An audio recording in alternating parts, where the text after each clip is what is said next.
দিয়ে এটা একটু ঢেলে নেব, মিক্সিতে একটু গ্রাইন্ডার করে মিক্স করে বেটে নেব।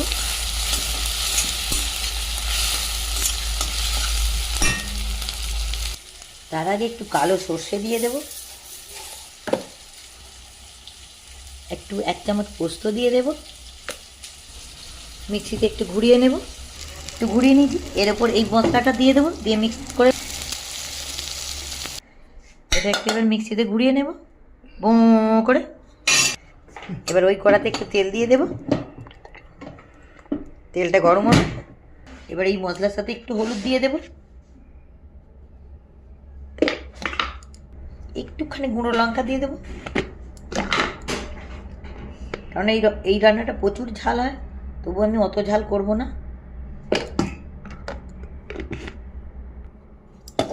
গ্রাইন্ড করে নেব।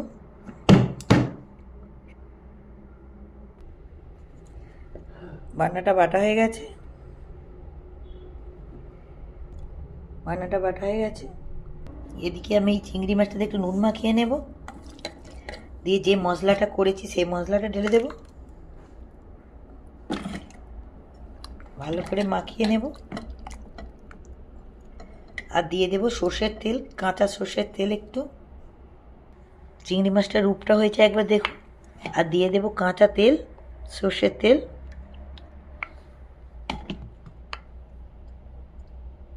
তেলটা গরম হয়ে গেছে, এই যে বেগুন দিয়ে দেব আগে তেলে, কাঁচা গন্ধটা চলে যাবে আগে তেলে গরম বেগুন দিলে।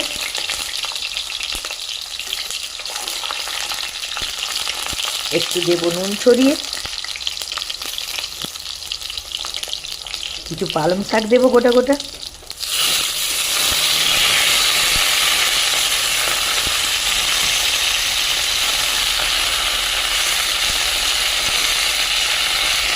এই পালং শাকের ওপর আমি চিংড়ি মাছটার মশলা শুধু ঢেলে দেবো।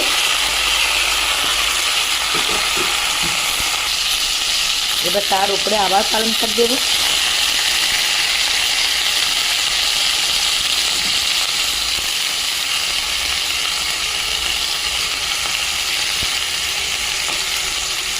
দিয়ে কমিয়ে দেব,